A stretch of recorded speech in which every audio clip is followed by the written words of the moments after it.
নাহমাদুহু ওয়া নুসাল্লি আলা রাসূলিহিল কারীম। পরম করুণাময় আল্লাহ তাআলা বলেন, হুয়াল্লাযী ইউরীকুমুল বারকা। আল্লাহ তাআলাই সেই মহান সত্তা যিনি আকাশে বিদ্যুৎ চমকান। খাউফাও ওয়া তামাআ, যেই বিদ্যুতের চমক দেখে তোমাদের মধ্যে ভয় এবং আশার সঞ্চার হয়। ওয়ায়ুনশিউস সাহাবাস সিকাল, এবং তিনি পানি বহনকারী ভারী মেঘ তিনি সঞ্চালন করেন। ওয়ায়ুসাব্বিহুর রা'দু বিহামদিহ, আর মেঘের গর্জন তার প্রশংসা সহকারে তার তাসবিহ পাঠ করে।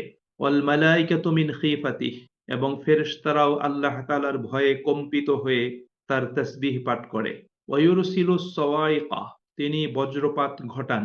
ফায়ুসীবু বিহা মান ইয়াশা, অনেক সময় যার উপরে চান ঠিক আল্লাহ রাব্বুল আলামিন তখন সেই বজ্রটা তার উপর নিক্ষেপ করেন। ওয়াহুম ইউজাদিলুনা ফিল্লাহ, যখন সে আল্লাহ সম্পর্কে বাক বিতণ্ডায় লিপ্ত হয়ে পড়ে।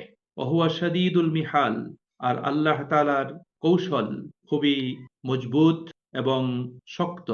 লাহু দাওয়াতুল হক, আল্লাহ তাআলাকে ডাকাটাই হলো সত্য ও সঠিক। ওয়াল্লাযীনা ইয়াদউনা মিন দুনিহি, আর যারা আল্লাহকে বাদ দিয়ে অন্য সত্তাসমূহকে ডাকে, লা ইয়াস্তাজিবুনা লাহুম বিশাইইন, তারা তাদের প্রার্থনায় ডাকে কোনো সাড়া দিতে পারে না। ইল্লা কাবাসিতি কাফাইহি ইলাল মা লিয়াবলুগা ফাহু ওমা হুয়া বিবালিগিহ, যেমন কোনো ব্যক্তি পানির দিকে হাত বাড়িয়ে পানির কাছে আবেদন জানায় যে আমার মুখে তুমি পৌঁছে যাও। ওমা হুয়া বিবালিগিহ, কিন্তু পানি তার মুখে পৌঁছতে সক্ষম নয়। ওমা দুআউল কাফিরিনা ইল্লা ফি দালাল, ঠিক এমনি ভাবে কাফেরদের দোয়া বা তাদের আহ্বান, এটাও হলো লক্ষ্যভ্রষ্ট তীরের মতো, অর্থাৎ এটাও লক্ষ্যভ্রষ্ট হবে এবং এর দ্বারা কোনো ফায়দা বা ফল হাসিল হবে না। বারাকাল্লাহু লানা ওয়া লাকুম ফিল কোরআনিল আযীম ওয়া নাফা'না ওয়া ইয়্যাকুম বিল আয়াতি ওয়াজ যিকরিল হাকীম। সম্মানিত ভাই এবং বোনেরা, আজকের এই গুরুত্বপূর্ণ অংশে আল্লাহ সুবহানাহু ওয়া তাআলা তার বিভিন্ন সৃষ্টিরাজি, সেগুলোর পরিচালনা, সেগুলোর নিয়ন্ত্রণ, সার্বিক ব্যবস্থাপনা, সেগুলো কিভাবে আল্লাহ পাকের আনুগত্য করছে, সেই প্রসঙ্গে আল্লাহ সুবহানাহু ওয়া তাআলা এখানে সংক্ষেপে কিছু বক্তব্য আল্লাহ পাক উপস্থাপন করেছেন। আল্লাহ বলেন, হুয়াল্লাযী ইউরীকুমুল বারকা, তিনি সেই মহান আল্লাহ, মহান সত্তা আল্লাহ। ইউরীকুম, যিনি তোমাদেরকে দেখান। বারকা, বিদ্যুতের চমক, অর্থাৎ তোমাদের সামনে যিনি বিদ্যুৎ চমকান, সে বিদ্যুতের চমকটা তোমরা দেখতে পাও। খাউফাও ওয়া তামাআ, এবং সেই বিদ্যুতের চমকানোতে তোমাদের মাঝখানে ভয়ের সঞ্চার হয়। ওয়া তামাআ, এবং কিছু আশাও তোমাদের মনের ভিতর জাগে। এখানে ভয়, যে বিদ্যুতের চমকানো তার সাথে বজ্রপাতের গর্জন, এই দুটোই মানুষের মনে ভয়ের সঞ্চার করে। যখন আকাশ মেঘাচ্ছন্ন হয়ে কালো হয়ে ঝড় শুরু হতো, আকাশে গর্জন হতো, মেঘের গর্জন এবং বিদ্যুৎ চমকাতো, তখন রাসূল করিম সাল্লাল্লাহু আলাইহি সাল্লাতু ওয়াসসালাম তিনি আল্লাহ পাকের কাছে আশ্রয় প্রার্থনা করতেন, আল্লাহ পাকের কাছে তিনি দোয়া করতেন। কেন দোয়া করতেন? সূরা আহকাফের ভিতর আল্লাহ রাব্বুল আলামিন উল্লেখ করেছেন, সেখানে আল্লাহ সুবহানাহু ওয়া তাআলা একটা জাতিকে ধ্বংস করে দেওয়ার কথা আল্লাহ তাআলা বলেছেন। ফালাম্মা রাআহু আরিদাম মুস্তাকবিলা আউদিয়াতিহিম, সূরা আহকাফের 24 নম্বর আয়াত। যখন তারা তাদের উপত্যকার দিকে মেঘ আসতে দেখলো, ক্বালু হাযা আরিদুম মুমতিরুনা, তখন তারা বলেছিল যে এই মেঘ আমাদের উপর বৃষ্টি বর্ষণ করবে। বাল হুয়া মাস্তাআজালতুম বিহি, আল্লাহ তাআলা বলেন বরং এটা বৃষ্টি বর্ষণকারী মেঘ নয়, বরং যেই শাস্তিটা তোমরা খুব দ্রুত পেতে চাচ্ছিলে, এই মেঘটার মাধ্যমে তোমাদেরকে সেই দ্রুত শাস্তিটাই তোমাদের উপর পতিত হবে। রিহুন ফিহা আযাবুন আলীম, আল্লাহ তাআলা বলছেন এটা হলো সেই ঝড় যাতে রয়েছে কষ্টদায়ক বা বেদনাদায়ক শাস্তি। তুদাম্মিরু কুল্লা শাইইম বিআমরি রাব্বিহা, এই ঝড় আল্লাহর নির্দেশে সবকিছুকে ধ্বংস করে দিবে। ফাআসবাহু লা ইউরা ইল্লা মাসাকিনুহুম, তারপর যখন সকাল হলো তখন সে বসতিতে তাদের কোনো কিছুর অস্তিত্ব ছিল না। আল্লাহ পাক এভাবে সেটাকে ধ্বংস করে দিয়েছিলেন। বিদ্যুতের চমকের কথা আল্লাহ তাআলা বলছেন। এখন বিদ্যুতের চমকের মাধ্যমে ভয়ের সঞ্চার হয়, এটা হওয়ারই কথা। আবার আশার সঞ্চার হয়। আশার সঞ্চারটা কেমনে? যে বিদ্যুতের চমক দেখলে মানুষ বিদ্যুতের চমকের মাধ্যমে বৃষ্টির সুসংবাদ গ্রহণ করতে পারে, এবং বৃষ্টি আসলে তাদের ফল ফসলাদির জন্য, তাদের সবকিছুর জন্য উপকার হবে, কল্যাণ হবে। এটা সেই দিক থেকে আশার সঞ্চার করবে। আবার বিদ্যুতের চমকের মাধ্যমে বর্তমান আধুনিক বিজ্ঞান আমাদের কাছে তথ্য সরবরাহ করেছে যে বিদ্যুৎ চমকানোর মাধ্যমে মাটির জন্য এক ধরনের প্রাকৃতিকভাবে জমিনের উর্বরতা বৃদ্ধির রাসায়নিক একটা প্রক্রিয়া আল্লাহ রাব্বুল আলামিন সুসম্পন্ন করেন, যেটা বৃষ্টির পানির সাথে জমিনে নেমে আসে। এর দ্বারা জমির উর্বর ক্ষমতা বৃদ্ধি পায়। আল্লাহ পাক সেই বিষয়টা এখানে ইঙ্গিত প্রদান করেছেন। এরপর আল্লাহ বলছেন ওয়ায়ুনশিউস সাহাবাস সিকাল, এবং আল্লাহ তাআলা বৃষ্টি বহনকারী, পানি বহনকারী ভারী মেঘমালা আল্লাহ রাব্বুল আলামিন কি করেন? এটাকে পরিচালনা করেন, নিয়ন্ত্রণ করেন, এটাকে সঞ্চালন করেন। পানি ভরা মেঘমালা আল্লাহ পাক উপরে উঠান এবং সেটাকে আল্লাহ পাক সঞ্চালন করেন। যেই ভূমিতে প্রয়োজন আল্লাহ পাক সেই ভূমির দিকে এই মেঘমালাগুলোকে আল্লাহ পাক পাঠিয়ে দেন, এবং মেঘমালা বহনকারী সেগুলো পরিচালনাকারী ফেরেশতারা আল্লাহ পাকের নির্দেশে আল্লাহ পাকের হুকুম আহকামগুলো তারা বাস্তবায়ন করেন। এরপর আল্লাহ তাআলা বলছেন ওয়ায়ুসাব্বিহুর রা'দু বিহামদিহ। রা'দ মানে হলো মেঘের গর্জন, বজ্র। এই মেঘের গর্জন এবং বজ্র তাসবিহ পাঠ করে বিহামদিহ, আল্লাহ পাকের প্রশংসা সহকারে। আল্লাহ পাকের প্রশংসা সহকারে সেগুলো তাসবিহ পাঠ করে। সম্মানিত ভাই এবং বন্ধুরা, যে মেঘের গর্জনে কথা প্রকাশ করে যে আল্লাহ রাব্বুল আলামিন এই বায়ু পরিচালনা করছেন, বাষ্পগুলোকে আল্লাহ পাক উপরে উঠিয়েছেন, ঘন মেঘরাশিগুলোকে আল্লাহ পাক একত্রিত করেছেন, জমা করেছেন, এবং বিদ্যুৎকে বৃষ্টির মাধ্যম বা উপলক্ষ্য বানিয়েছেন, এবং এভাবে পৃথিবীর সৃষ্টিকুলের জন্য আল্লাহ রাব্বুল আলামিন পানির ব্যবস্থা করেন। তিনি যাবতীয় ভুল ত্রুটি থেকে মুক্ত, তিনি জ্ঞান এবং শক্তির দিক থেকে পূর্ণতার অধিকারী, তার গুণাবলী সকল প্রকার দুর্বলতা থেকে মুক্ত, এবং নিজের প্রভুত্বের ক্ষেত্রে তার কোনো অংশীদার নেই। যে সমস্ত লোকগুলোর ভিতরে ইমানি চেতনা নাই, যারা ইমান আনয়ন করে না, তারা শুধু মেঘের গর্জন থেকে একটা আওয়াজ বা শব্দই শুনতে পায়। কিন্তু প্রকৃত বিচার বুদ্ধি সম্পন্ন মানুষগুলো, বিবেক সম্পন্ন মানুষগুলো মেঘের এই গর্জন থেকে তাওহীদের গুরু গম্ভীর বাণী তারা শুনতে পায়, যে মেঘ যেন আল্লাহ পাকের তাওহীদের, তার একত্ববাদের কথাটাই সে যেন গর্জন করে প্রকাশ করছে। সম্মানিত ভাই এবং বন্ধুরা, সূরা বনী ইসরাঈলে আল্লাহ সুবহানাহু ওয়া তাআলা ৪৪ নম্বর আয়াতে বলছেন যে তুসাব্বিহু লাহুস সামাওয়াতুস সাবউ ওয়াল আরদ, যে এই পৃথিবী এবং সপ্তাকাশ এগুলোর মধ্যে যারাই আছে তারা সবাই আল্লাহ পাকের তাসবিহ পাঠ করছে। পুরো সপ্ত আকাশে যা কিছু আছে, এই পৃথিবীতে যা কিছু আছে, সবই আল্লাহ পাকের তাসবিহ পাঠ করছে। ওয়া ইম মিন শাইইন ইল্লা ইউসাব্বিহু বিহামদিহ, আল্লাহ তাআলা বলেন এমন কোন বস্তু নেই যা আল্লাহ পাকের প্রশংসা সহকারে তার তাসবিহ পাঠ করছে না। ওয়ালাকিন লা তাফকাহুনা তাসবিহাহুম, কিন্তু তোমরা তাদের তাসবিহ এটা অনুধাবন করতে পারো না। তাহলে কোন সৃষ্টি কিন্তু আল্লাহ পাকের তাসবিহ পাঠ করে না এমনটা নাই। সকল সৃষ্টি আল্লাহ রাব্বুল আলামিনের তাসবিহ পাঠ করছে, কিন্তু সকলের তাসবিহ পাঠের সেই ভাষা সেটা আমরা কেউ বুঝি না। এজন্য বাতাস যখন প্রবাহিত হয়, বাতাসের একটা আওয়াজ আছে, সে বাতাস তার আওয়াজের মাধ্যমে যেন আল্লাহ পাকের তাসবিহ পাঠ করে। গাছপালাগুলো মর্মর শব্দে আল্লাহ পাকের তাসবিহ পাঠ করে। পশু পাখিগুলো নিজস্ব ভাষায়, নিজস্ব কণ্ঠে আল্লাহ পাকের তাসবিহ পাঠ করে। গ্রহ নক্ষত্র সমূহ আল্লাহ পাকের তাসবিহ পাঠ করে। সাগর নদী নালার বিশাল জলরাশি এবং এই জলরাশির মাঝে অবস্থানরত জীবজন্তুগুলো আল্লাহ রাব্বুল আলামিনের তাসবিহ পাঠ করে। কিন্তু আমরা এদের তাসবিহ পাঠের ভাষা, পদ্ধতি এটা আমরা কেউ বুঝতে পারি না। আল্লাহ পাক সেই কথাটি আমাদের সামনে সূরা বনী ইসরাঈলের ৪৪ নম্বর আয়াতে তিনি উপস্থাপন করেছেন। সম্মানিত ভাই এবং বন্ধুরা, আল্লাহ তাআলা বলছেন শুধু মেঘের গর্জনটাই আল্লাহ পাকের তাসবিহ পাঠ করে না, ওয়াল মালাইকাতু মিন খিফাতিহ, এবং আল্লাহ তাআলার ভয়ে ভীত, সন্ত্রস্ত হয়ে, অবনত হয়ে ফেরেশতারাও আল্লাহ পাকের তাসবিহ পাঠ করে। ফেরেশতারা আল্লাহ পাকের তাসবিহ পাঠ করে, সেটা তো আমরা সূরা বাকারাতে জেনে এসেছি, ফেরেশতাদের স্বীকারোক্তি। কারণ আল্লাহ তাআলা যখন আদমকে সৃষ্টি করতে চাইলেন, তখন ফেরেশতাদের কাছে আল্লাহ পাক তার অভিপ্রায় ব্যক্ত করলেন। তখন কিন্তু ফেরেশতারা আল্লাহ পাকের কাছে বলেছিল ওয়া নাহনু নুসাব্বিহু বিহামদিকা, আমরা তো আপনার প্রশংসা সহকারে আপনার তাসবিহ পাঠ করছি, অনুকদ্দিসু লাক, এবং আপনার পবিত্রতা বর্ণনা করছি। তাহলে এটা হলো ফেরেশতাদের বৈশিষ্ট্য, তারা সর্বদা আল্লাহ পাকের তাসবিহ পাঠে রত আছে, ভীত হয়ে, সন্ত্রস্ত হয়ে, বিনীতভাবে আল্লাহ পাকের তাসবিহ তারা পাঠ করে। আল্লাহ বলছেন ওয়ায়ুরসিলুস সাওয়াইকা, এবং আল্লাহ তাআলা এই বজ্রপাত এটাকে পরিচালনা করেন, নিয়ন্ত্রণ করেন। এটাকে আল্লাহ রাব্বুল আলামিন ঘটান।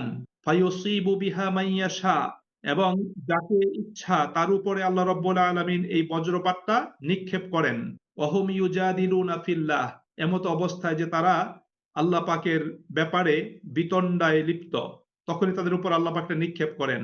ওহুয়া শাদীদুল মিহাল, এবং আল্লাহ সুবহানাহু ওয়া তাআলা তার কৌশলটা অত্যন্ত কঠিন এবং সেটা খুবই জবরদস্ত। আল্লাহ সুবহানাহু ওয়া তাআলা বলছেন যে আল্লাহ রাব্বুল আলামিনের কাছে অসংখ্য কৌশল আছে। যে কোনো সময় যে কারো বিরুদ্ধে যে কোনো কৌশল তিনি এমন পদ্ধতিতে ব্যবহার করতে পারেন যে আঘাত আসার এক মুহূর্ত আগেও সে এটা জানতে পারে না। এটা কেউ জানতে পারে না যে তার উপর কি ঘটতে যাচ্ছে, একটু পরেই কি ঘটবে। এটা কোনো মানুষ, কোনো সৃষ্টি এটা জানতে পারে না। এ ধরনের একচ্ছত্র শক্তিশালী সত্তা সম্পর্কে যারা না ভেবে চিনতে মানে হালকাভাবে আজে বাজে কথা বলে, তাদেরকে কখনোই কোনো অবস্থাতে সচেতন এবং বুদ্ধিমান মানুষ বলা যেতে পারে না। কখনোই তাদেরকে বুদ্ধিমান বলা যেতে পারে না। তাহলে এখানে আল্লাহ রাব্বুল আলামিনের বিশাল ক্ষমতার কথা আল্লাহ পাক তুলে ধরেছেন। বিশাল ক্ষমতা এবং তার যে ক্ষমতার যে ব্যাপকতা, যে পরিধি, সেটা আল্লাহ পাক এখানে উপস্থাপন করেছেন। সম্মানিত ভাই এবং বন্ধুরা, আমরা কিন্তু সচরাচর এই সমস্ত বিষয়গুলোর সম্মুখীন হই। আমরা ঘন মেঘ চোখে দেখি, আমরা বিদ্যুতের চমকানো চোখে দেখি, আমরা নিজ কানে মেঘের গর্জন এবং আওয়াজগুলো আমরা কিন্তু শুনতে পাই। আল্লাহ পাক যে কথাগুলো এখানে বলেছেন, আমাদের প্রত্যেকের হৃদয় মনে এই সমস্ত বিষয়গুলোর মাধ্যমে সে অবস্থাটারই সৃষ্টি হয়। আমরা কখনো ভীত হই, কখনো আমরা আশান্বিত হই। কিন্তু আমরা এই মেঘমালাগুলো থেকে, গর্জনগুলো থেকে শুধু চোখে বিদ্যুতের চমক দেখে, কানে বজ্রের আওয়াজ শুনে শান্ত হয়ে যাই। আমরা এটা নিয়ে কোনো চিন্তা গবেষণা করি না। কিন্তু আমাদের এখান থেকে চিন্তা গবেষণার ব্যাপারে আল্লাহ পাক ইঙ্গিত দান করেছেন। আল্লাহ বলছেন যে দেখো, এর মাধ্যমে মহান আল্লাহ রব্বুল আলামিনের সৃষ্টিগত ক্ষমতা, তার পরিচালনা এবং নিয়ন্ত্রণের যে একচ্ছত্র যে শক্তিমত্তা এবং সবকিছু তার তাসবিহ পাঠ করে, সেই বিষয়টি এখান থেকে তোমরা কি করো? শিক্ষা গ্রহণ করো। এবং সবকিছুই তাসবিহ পাঠের মাধ্যমে আল্লাহ রাব্বুল আলামিনের এককত্বের বিষয়টি তারা কি করে? উপস্থাপন করছে। এই শিক্ষাটা আল্লাহ রাব্বুল আলামিন তিনি আমাদেরকে এখানে প্রদান করেছেন। তাহলে এখানে আল্লাহ সুবহানাহু ওয়া তাআলা এই বিদ্যুতের চমক এবং মেঘের গর্জনের মাধ্যমে, বজ্রপাতের মাধ্যমে আল্লাহ রাব্বুল আলামিন যারা আল্লাহর ব্যাপারে অযথা বিতর্ক করে, আল্লাহর ব্যাপারে বাক বিতণ্ডায়, আল্লাহ সুবহানাহু ওয়া তাআলা তাদেরকে এই বজ্রের মাধ্যমে আল্লাহ পাক তাদের প্রতি আঘাত করেন। এবং আল্লাহ পাক এই ক্ষেত্রে খুবই কৌশলী, এবং আল্লাহ পাকের কৌশলটা কোনো মানুষ বুঝতে পারবে না। সংগঠিত হওয়ার পরে মানুষ টের পাবে যে আমার উপরে এই জিনিসটা ঘটে গেল, কিন্তু ঘটার পূর্বে কোনো মানুষই টের পাবে না। এটা হলো আল্লাহ রাব্বুল আলামিনের কৌশল। মানুষের কৌশল কিন্তু মানুষ বুঝতে পারে, কিন্তু আল্লাহ পাকের কৌশল কোনো মানুষ বুঝতে পারে না। এই বিষয়টি উপস্থাপন করার পরে আল্লাহ রাব্বুল আলামিন তিনি বলছেন লাহু দাওয়াতুল হক। আল্লাহ রাব্বুল আলামিনকে ডাকাটাই হলো সত্য এবং সঠিক। কারণ যেহেতু আল্লাহ পাক তিনি স্রষ্টা হিসেবে প্রমাণিত হলেন এবং তার স্রষ্টা হওয়ার ক্ষেত্রে কারো কোনো আপত্তি নাই। সুতরাং যিনি স্রষ্টা তিনি তো ইবাদত পাওয়ার যোগ্য, তিনি দোয়া মোনাজাত, নজর নিয়াজ, মান্যতের একমাত্র হকদার তিনি। সুতরাং মানুষ যখন ডাকবে তখন তাকেই ডাকা উচিত। এই জন্য আল্লাহ তাআলা বলছেন লাহু দাওয়াতুল হক। আল্লাহ তাআলাকে ডাকাটাই হলো সত্য এবং সঠিক। সুতরাং তোমরা আল্লাহ তাআলাকে ডাকো। আর এখানে ডাকা মানে হলো অভাব পূরণের উদ্দেশ্যে সাহায্যের জন্য ডাকা। যার অভাব আছে তার অভাব পূরণের জন্য আল্লাহ পাকের কাছে সাহায্যের জন্য ডাকবে। বিপদগ্রস্ত ব্যক্তি বিপদ থেকে মুক্তি লাভের জন্য আল্লাহ পাককে ডাকবে। অর্থাৎ এর মানে হচ্ছে যে অভাব এবং প্রয়োজন পূর্ণ এবং সংকট মুক্ত করার সমস্ত ক্ষমতা একমাত্র আল্লাহ পাকের হাতেই আছে। তাই একমাত্র তার কাছে প্রার্থনা করা সঠিক এবং যথার্থ সত্য বলে বিবেচিত। রাসূল করিম সাল্লাল্লাহু আলাইহি ওয়াসাল্লাম ইবনে আব্বাস রাদিয়াল্লাহু তাআলা আনহুকে বলেছেন, যখন তুমি প্রার্থনা করবে আল্লাহ পাকের কাছেই প্রার্থনা করবে। যখন তুমি তোমার কোনো প্রয়োজনের জন্য ডাকবে তখন আল্লাহ তাআলাকেই ডাকবে। এরপরে বলেছেন, জেনে রাখো পৃথিবীর সকল সৃষ্টি সম্মিলিতভাবে যদি তোমার কোনো কল্যাণ করতে চায়, তাহলে তারা তোমার কোনো কিছুই করতে পারবে না, তবে যতটুকু আল্লাহ পাক তোমার জন্য নির্ধারণ করেছেন। আবার পৃথিবীর সকল শক্তি এবং বস্তু সামগ্রী মিলেও যদি তোমার অকল্যাণ করতে চায়, ক্ষতি করতে চায়, তারা তোমার কোনো অকল্যাণ করতে পারবে না, তবে যতটুকু আল্লাহ পাক তোমার জন্য নির্ধারণ করেছেন। এরপরে বলেছেন যে কলম উঠিয়ে রাখা হয়েছে এবং লিখনির কালিগুলো শুকিয়ে গিয়েছে। অর্থাৎ এটা আল্লাহ পাকের পক্ষ থেকে নির্ধারণ, এটাই হলো ফাইনাল। এই জন্য আল্লাহ রাব্বুল আলামিন কোরআনুল কারীমে একমাত্র আল্লাহ পাককে ডাকতে বলেছেন। আল্লাহ বলেছেন ফাদউল্লাহ মুখলিসিনা লাহুদ্দিন, তোমরা দ্বীনকে একনিষ্ঠ করে, খালেস করে শুধুমাত্র আল্লাহ তাআলাকেই ডাকো। আল্লাহকেই ডাকতে হবে, অন্য কাউকে ডাকা যাবে না। এরপর আল্লাহ রাব্বুল আলামিন একটা উদাহরণ দিয়েছেন, একটা দৃষ্টান্ত দিয়েছেন। দৃষ্টান্তটা কি? যে যিনি মহান মহাসত্য আল্লাহ রাব্বুল আলামিন এবং যিনি সর্বময় কর্তৃত্বের ক্ষমতার অধিকারী, যিনি সবকিছু দিতে পারেন, মানুষ যদি তাকে না ডেকে যদি তার কোনো সৃষ্টিকে যদি ডাকে, যেই সৃষ্টি তার ডাক শুনবে না এবং তার কোনো প্রয়োজন পূরণ করতে পারবে না, এটা বোঝাতে গিয়ে আল্লাহ পাক একটা কি করেছেন, একটা ছোট্ট উদাহরণ এখানে উপস্থাপন করেছেন। আল্লাহ বলছেন, ওয়াল্লাযীনা ইয়াদউনা মিন দুনিহি, যারা আল্লাহকে বাদ দিয়ে অন্যান্য উপাস্যগুলোকে ডাকে, লা ইস্তাজিবুনা লাহুম, তারা তাদের ডাকে সাড়া দিতে পারে না, বিশাইইন, কোনো কিছুই, ইল্লা কাবাসিতি কাফাইহি ইলাল মা। আল্লাহ তাআলা বলছেন যে তাদের উদাহরণটা হলো এমন ব্যক্তির মতো, যেই ব্যক্তি পিপাসার্ত হয়ে পানির দিকে কি করেছে, কাবাসিতি কাফাইহি, তার দুই হাতকে প্রসারিত করেছে। সে পানির দিকে দুই হাত প্রসারিত করে পানিকে ডাকতেছে। কেন ডাকতেছে? লিয়াবলুগা ফাহু, যেন পানিটা নিজে নিজে তার মুখ পর্যন্ত পৌঁছে যায়। অমা হুয়া বিবালিগিহ, আল্লাহ তাআলা বলছেন সে যতই চিৎকার করে ডাকুক না কেন, পানি কখনোই তার মুখ পর্যন্ত পৌঁছবে না। এই জন্য পিপাসার্ত ব্যক্তি যদি পানির কাছে গিয়ে যদি বলে, পানি পানি পানি, পানি আসো আমার পিপাসা দূর করে দাও, পানি আসো আমার মুখে ঢুকো এবং আমার গলা দিয়ে আমার শরীরের ভিতরে, পেটের ভিতরে প্রবেশ করো, এর মাধ্যমে আমার তৃষ্ণা বিদূরিত হবে, এরকম যতই চিৎকার করে ডাকুক না কেন, তার কিন্তু পিপাসা দূর হবে না, বরং তার পিপাসা আরো বেড়ে যাবে। তার একটা চমৎকার উদাহরণ আল্লাহ পাক এখানে আমাদের সামনে উপস্থাপন করেছেন, যে পিপাসার্ত ব্যক্তি পানির কাছে দাঁড়িয়ে চিৎকার করলে যেমন সে পানি তার ডাকে সাড়া দিবে না, পানি আসবে না, তার পিপাসাও দূর হবে না, তেমনি ভাবে আল্লাহ তাআলাকে বাদ দিয়ে অন্য বানোয়াট উপাস্যগুলোকে ডাকলেও সেগুলো তার ডাকে কখনোই সাড়া দিবে না, কখনোই তার ডাকে সাড়া দিবে না, এবং সেগুলো তার প্রয়োজন পূরণ করতে পারবে না, তার অভাব দূর করতে পারবে না, তাকে বিপদ থেকে উদ্ধার করতে পারবে না।